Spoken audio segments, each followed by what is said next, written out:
বিপর্যস্ত মানবতার পাশে জামাত ইসলামী সবসময় ছিল, আছে এবং থাকবে। নিন্দুকরা তাদের কমেন্টস সমালোচনায় কি বললো এতে জামাত ইসলামী যায় আসে না। আমির জামাত গিয়েছেন স্বাস্থ্য সেবায় সাহস যোগানোর জন্য, আমির জামাত গিয়েছেন আহত এবং বিপর্যস্ত সন্তানদের অভিভাবকদেরকে সাহস যোগানোর জন্য, সান্ত্বনা দেওয়ার জন্য, চিকিৎসা কার্যে সার্বিকভাবে সহযোগিতার জন্য। আসসালামু আলাইকুম ওয়া রাহমাতুল্লাহি ওয়া বারাকাতুহু। বাংলাদেশ বিমান বাহিনীর একটি যুদ্ধ বিমানের দিয়াবাড়ি মাইলস্টোন স্কুল অ্যান্ড কলেজের আজকের পরে এবং সেখানে এখন পর্যন্ত 27 জনের মৃত্যুবরণের খবর আমরা শুনেছি। আহত হয়েছেন অসংখ্য, তবে 171 জন বিভিন্ন হসপিটালে ভর্তি আছে মর্মে নিউজ আমরা পেয়েছি। যারা এই দুর্ঘটনায় নিহত হয়েছেন, আল্লাহ রাব্বুল আলামিন তাদেরকে শাহাদাতের সর্বোচ্চ মর্যাদা দান করুন, শহীদ হিসেবে কবুল করে নিন। আপনারা নিশ্চয় খেয়াল করেছেন আমাদের আমির জামাত অসুস্থ। তিনি জাতীয় মহাসমাবেশে সভাপতির বক্তব্য দিতে গিয়ে তিনি বারবার ঢলে পড়েছেন মাটিতে। তিনি ঘরে বসে থাকতে পারেননি, তিনি ছুটে গিয়েছেন। তিনি একজন ডাক্তার, তিনি একজন অভিভাবক, তিনি একটি বড় রাজনৈতিক দলের নেতা, দায়িত্বশীল। বিশেষত বর্তমান বাংলাদেশের চলমান পরিস্থিতিতে তিনি দেশেরও একজন অন্যতম গুরুত্বপূর্ণ অভিভাবক। স্বাভাবিকভাবেই তিনি এই ঘটনা শোনার পরে শরীরের এই অবস্থা নিয়েই তিনি ঘরে বসে থাকেননি, তিনি ছুটে গিয়েছেন।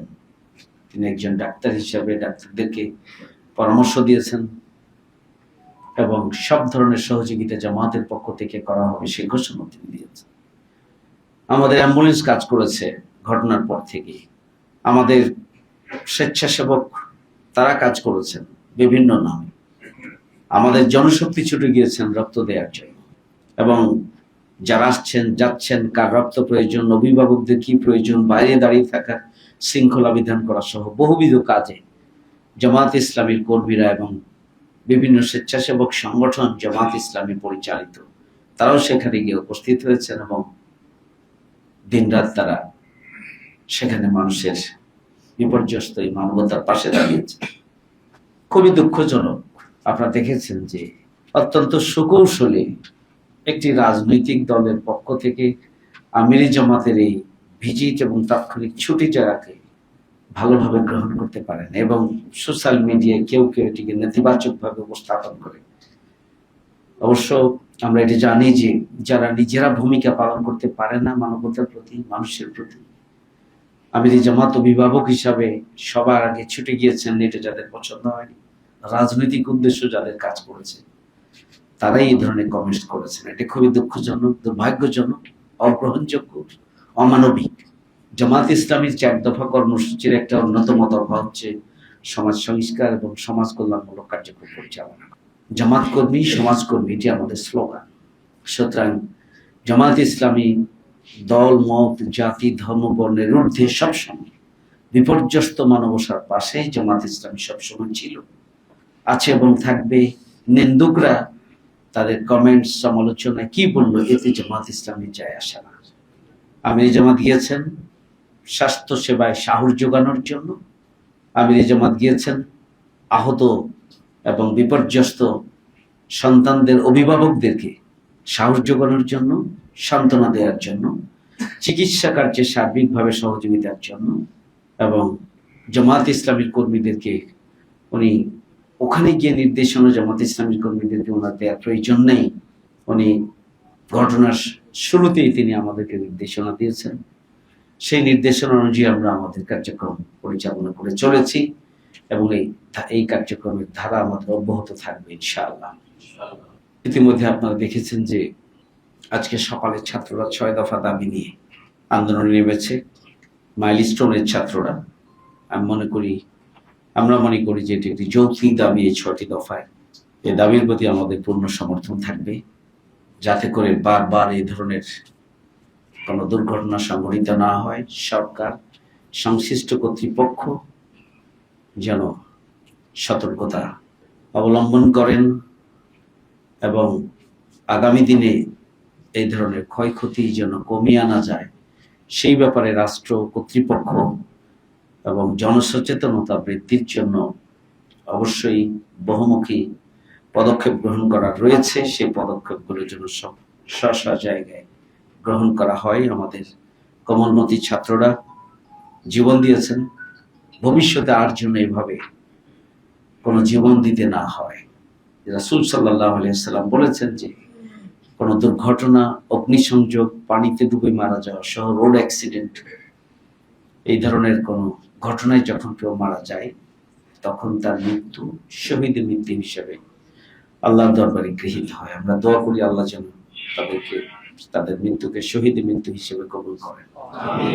যারা আহত হয়েছেন, এখন পর্যন্ত যারা ট্রিটমেন্টের আওতায় রয়েছেন, তাদের অনেকেরই 50%-এরও অধিক শরীর অংশ পড়ে গিয়েছে। এটা নিঃসন্দেহে খুবই ঝুঁকিপূর্ণ। জীবন মৃত্যুর সন্ধিক্ষণে তারা অবস্থান করছেন। আমরা দোয়া করি যে আল্লাহ রাব্বুল আলামিন যেন তাদেরকে পরিপূর্ণ সুস্থতার নিয়ামত দান করেন, তাদেরকে হেফাজত করেন। আল্লাহ রাব্বুল আলামিন এই সমস্ত পরিবারগুলোকে যেন ধৈর্য ধারণের তৌফিক যেন দান করেন। আহত হয়ে হসপিটালে যারা কাতরাচ্ছে, আল্লাহ রাব্বুল আলামিন যেন তাদেরকে ধৈর্য ধারণের তৌফিক দান করেন, কষ্ট যেন লাঘব করে দেন, সেই দোয়া আমরা করি। আল্লাহ রাব্বুল আলামিন এই পরিস্থিতি উত্তরণে সার্বিকভাবে আমাদেরকে সহযোগিতা করুন। আমিন। আসসালামু আলাইকুম ওয়া রাহমাতুল্লাহ। আল্লাহুম্মা আমিন। ربنا آتنا في الدنيا حسنة وفي الآخرة حسنة وقنا عذاب النار. ربنا ظلمنا أنفسنا وإن لم تغفر لنا وترحمنا لنكونن من الخاسرين. يا رب العالمين, আমরা সূরা ইখলাস 3 বার তেলাওয়াত করেছি। রব্বুল আলামিন, একবার কোরআন খতমের সমান তোমার রাসূল থেকে জেনেছি। রব্বুল আলামিন, সূরা ফাতিহা আমরা তেলাওয়াত করেছি। রব্বুল আলামিন, আমাদের এই তেলাওয়াতটুকু রাসূল পাক সাল্লাল্লাহু আলাইহি ওয়াসাল্লামের রওজা মুবারকে পৌঁছে দাও। এই দুর্ঘটনা অ্যাক্সিডেন্টে যারা নিহত হলো, রব্বুল আলামিন তাদের কবরে পৌঁছে দাও। রব্বুল আলামিন, ইয়া রাব্বুল আলামিন, তাদের কবরকে জান্নাতের টুকরা বানাও। রব্বুল আলামিন, ইয়া রাব্বুল আলামিন, তাদেরকে শাহাদাতের মর্যাদা দান করো। ইয়া রাব্বুল আলামিন, তুমি সার্বিকভাবে পরিস্থিতি উত্তরণে তুমি সহযোগিতা করো। রব্বুল আলামিন, জামাত ইসলামী যে ভূমিকা রাখছে, কর্মীরা, স্বেচ্ছাসেবকরা, ডাক্তাররা যে ভূমিকা রাখছে, সেই ভূমিকাকে কবুল করো। ইয়া রাব্বুল আলামিন, গোটা দেশ আজকে স্তম্ভিত হয়ে গেছে। রব্বুল আলামিন, ইয়া রাব্বুল আলামিন, সকল মানুষ আজকে বিচলিত। রব্বুল আলামিন, ইয়া রাব্বুল আলামিন, দল মত নির্বিশেষে সব মানুষ ছুটে এসেছে এই পরিস্থিতি উত্তরণে। ইয়া রাব্বুল আলামিন, ইয়া রাব্বুল আলামিন, এই পরিস্থিতি থেকে উত্তরণের জন্য তুমি তৌফিক দান করো।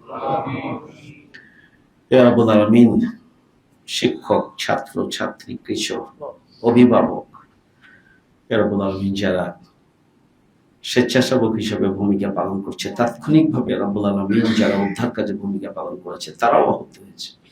ইয়া রাব্বুল আলামিন, সবাইকে তুমি সুস্থতা নিয়ামত দান করো। ইয়া রাব্বুল আলামিন, সবার প্রচেষ্টাকে তুমি কবুল করো। ইয়া রাব্বুল আলামিন, এই পরিস্থিতি উত্তরণে রাব্বুল আলামিন তুমি আমাদেরকে সহযোগিতা করো। আবারও তোমার কাছে নিবেদন করি, যারা জীবন দিয়েছেন তাদেরকে শহীদের মর্যাদা দাও, যারা আহত হয়েছেন পরিপূর্ণ সুস্থতা দাও।